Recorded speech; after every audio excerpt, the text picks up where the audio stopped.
I bought this Perico air freshener.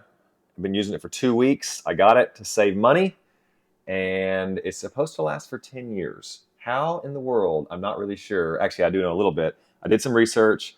I read some websites. I read a lot of reviews, and I'm pretty convinced that on a molecular level, this is like breaking down odors, and I'm convinced that it does, and I still don't have any idea how it does it. So I'm skeptical. I bought it. When I bought it, I was skeptical, but all I can tell you now is after 2 weeks, I've even left these onions open on purpose one time. Actually, right now, they're open, and I don't smell anything. And so I'm just saying, 2 weeks, it seems to be working, but I still don't quite understand why or how. But I think I'm happy with it. So yeah, so instead of buying a bunch of these, I'm going to buy one of these. And so I figure after like 2 or 3 times, this will pay for this, and this will last 10 years. So anyway, after 2 weeks, I'm pleased. And yet I still have very little idea how it actually works. So hope that helps.